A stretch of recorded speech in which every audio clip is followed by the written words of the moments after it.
All right, good evening, good afternoon, good morning from wherever part of the world you are tuning. You could be staring at a replacement from the DP, from the deputy president. Okay, not now, maybe in 2027 when we go back to the elections. Karibu sana. I hope you are fantastic.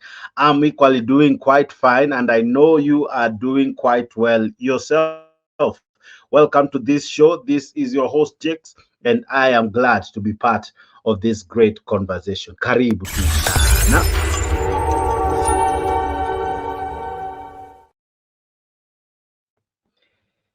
Ilianza na nia ya Raila Odinga kutaka kwenda AU, and then after some time tukaanza kuwa na changamoto za DP Gachagua. We were thinking what happens to him. He's one who had said ata make sure Raila Odinga does not come close to State House. He had said America load blocks all over. Okay. In fact, he said Raila Odinga will not come close to this government. Now, funny enough, soon days later or weeks later, we have seen an increased alliance between one William Ruto and the other person, Raila Odinga. And now that led to Raila Odinga being choosing to go to AU. Now, him choosing to go to AU has created two things. Number one, succession for him in terms of him being the party leader of ODM and equally Azimio. So we need to talk about that. The other thing we're not going to talk about is the meeting that happened today, the G7 meeting. It is based on the seven governors in our country. Now, the seven governors, that is Anne Mumbi Waiguru, Susan Kihika, Mbarile, Cecile Mbarile. We have the women, sorry, uh, the governor for Tana, not Tana River, I'm forgetting her name. Fatuma something. Then there's equally the Meru governor, and all these women create or form together with Homa Bay governor. They form the G7. All right, the G7 governors or the seven governors today had a meeting, and in the meeting therein the president was there, and there's an issue that has been there being peddled for quite some time, the two-third gender rule. And today, the president made a very interesting sentiment or a statement that is what informs the show. That if you have a candidate who is a male, and that candidate also have a running mate, whether a governor or a president, the running mate should be from either gender. Now, that one really now creates an interesting twist because Gachagua is the current deputy president.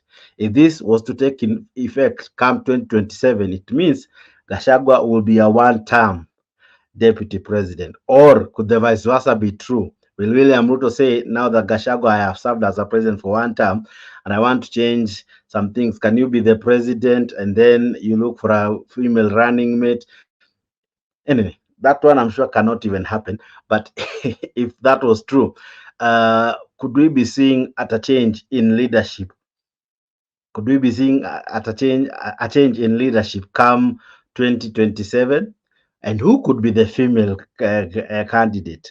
Of course, others are saying we have like Anne Mumbi Waiguru, who is her term is coming to an end. This is a second term. Could this be her moment? All right. Could this be her moment among many other women who probably would rise to the occasion, given that this is a situation where we find one Rigiji as the current DP might not be able to to to make it come 2027 as a DP if the statements by William Ruto are anything to go by. So let's begin from there. I'll be playing some clips and equally I'll be having some guests joining me. But karibu sana kwa Kenya News Link. Hapa tuko nayo show fiti. We are about to discuss quite a lot, so be part of this great conversation about to happen here at Kenya Newslink. We'll look at what does it mean to have Oparanya and Joho replace Raila Odinga at the helm of ODM? What does it even mean? Will we equally see a change of guard or a change of leadership in Azimio? Who will Raila Odinga hand over the mantle to? And will Kenya embrace that person? And will that person inherit the proverbial Baba's voting basket or his stronghold? Will that be the case? Okay, Oparanya and Joho, je, wametosha? Okay, those are the things we'll be looking at, and those are the things that will be informing this conversation. What happens to the other guys? Because if you look at Joho and Oparanya, none of them come from Luo Nyanza. What happens to the likes of Mbadi, who was nominated, or rather was endorsed by the wife, that is Ida Odinga? What happens to Opio Wandai? What happens to Babu Owino? What happens to them? Okay, of course, I don't mean to sound tribal, but eventually those are the questions that need to be answered. Who will eventually equally inherit the Luo kind of kingship, if that is anything that exists? So those are the things we'll be looking at in this show, and we'll be trying to look at all that in a nutshell. So karibu sana, jibambe kwa kuketi na kutazama. Ninayo vitu mingi sana kuonyesha, lakini wacha tuanze na Rigathi Gachagua. Let's try to go back just a few days ago, then come back to what the president said. Here we go, even as I invite my panelists to join me in. So sit back, relax, let us have a great show. The announcement was made today by Tanzanian President. The former president has been undergoing treatment when we get details. But moving on to other stories, Deputy President Rigathi Gachagua seems to be a man at a crossroads following the new bromance between President William Ruto and Azimio leader Raila Odinga. The Deputy President has been on record on several occasions saying that he will never allow any kind of handshake between the President and opposition chief. As our senior political affairs reporter Chris Dairu reports, Deputy President Rigathi Gachagua is said to have shied away from the new bromance between his boss and opposition chief Raila Odinga. Take a look. Since the declaration of ODM leader Raila Odinga that he will be seeking the topmost African Union seat, this has left tags wagging in the political divide. Though they have insisted on supporting Odinga's candidature, a section of Kenya Kwanza leaders have been left at a crossroads on the next course of action, especially after they had vowed not to allow any talks between their boss, President William Ruto, and opposition chief Raila Odinga. Wewe mzee sikia, we have no business within our government. Hatuna haja na hatugojei wewe, we are not looking for you and we have no time. The last time uliingia serikali ya Uhuru Kenyatta aliharibu wako haribu. Mungetaka akaribie serikali yetu? Mungetaka akaribie? Stop saying that people can force you to come to this government. Forget about being forced or coerced. We are not interested because sisi tuko na kazi ya kufanya. Na sababu nimesikia dada yangu wa Mushomba akisema ati kama iko mkata inakatwa, hiyo mkata iko na William Ruto na Rigathi Gachagua. Kisu ni mimi nimeshika na siachili. Hiyo kisu mimi siwezi achilia. Muniite hardliner, muniite nini. The tussle over the 2022 elections had left the two warring sides going for each other's jugular, with Deputy President Rigathi Gachagua not shying away from reprimanding Raila. Kazi ya kufanya, tumepata rais ambaye ako na maono ya kufanya kazi. Na hatutaki usaidizi kwa huyo mzee. Si tumeweka wale Zahome kumsaidia? Na Profesa Tongo si yako hapo? Si mimi niko? Si Ndete Nyoro wako hapo?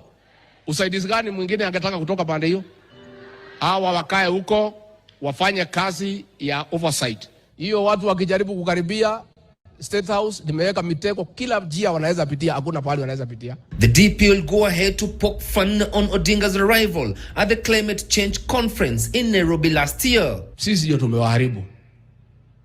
Juzi tumekuwa na kongamano pale. Mimi niko pale, rais ameniambia nikaribishe marais wote wa Kenya na niwapeleke kwake. Mimi niko pale.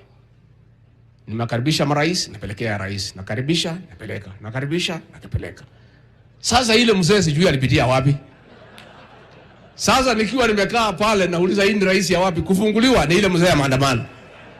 Bas, mimi unajua ni muungwana, nikamkaribisha namwambia okay, karibu kwa mkutano. Sasa yeye ati anaenda kwenda pahali marais wanakaa, ati akae. Yeye ni rais ya gani? Hakuna mtu amemchagua. So we are also encouraging bad habits. President Ruto and Raila newfound relationship appearing to put Ruto's number 2 in an awkward position. Just how will Rigathi fit in the new political arithmetics? Chris Dairu, KTN News, Nairobi. All right, so that happened. So that was Gachagua for you, akijichocha vile ameweka mitego kila mahali, na kumbe mtego ambao imewekwa, he's almost becoming the victim of it. Why? Here is the reason. Even as I invite Mr. G, kwa sababu yeye alikuwa anasema amekea Raila Odinga mtego ya kwamba hata karibia Ruto, na ni kama Ruto naye anamwambia 2027 hata wewe hautanikaribia. Listen to this even as we work out a strategy to ensure that women stand an equal chance to sit at the highest decision-making table in the country. Speaking during the launch of the Women Governors Caucus G7 strategy in Nairobi, Ruto instructed UDA party chairperson Cecily Mbarire to ensure that the party has rules that would ensure that in future elections, a male presidential candidate fronted by the party has a woman as his running mate and vice versa. Safina Chengoma takes a look at this latest promise by the head of state and what it means for the political matrix in 2027.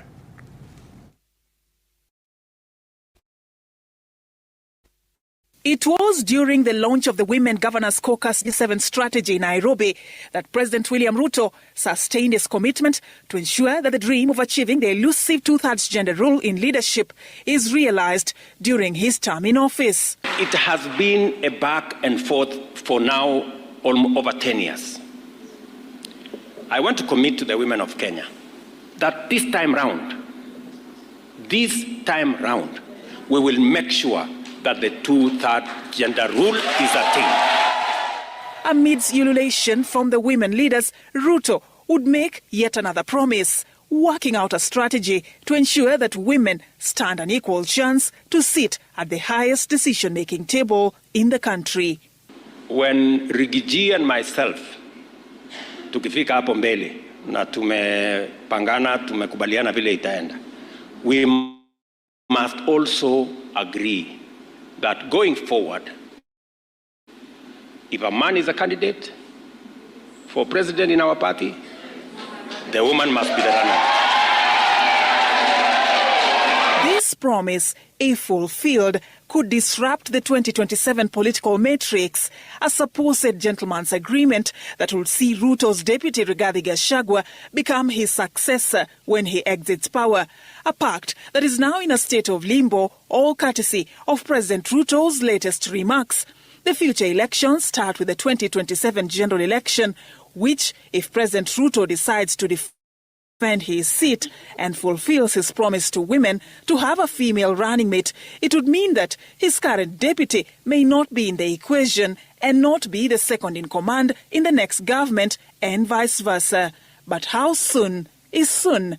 Will the women of Kenya have to wait for President William Ruto, Deputy President Rigathi Gachagua, or any leader within Kenya Kwanza to finalize their political pact before the promise is delivered? I know there is a lot of calculus and mathematics. The promise also comes against the backdrop of several unfulfilled pledges to women by the current regime.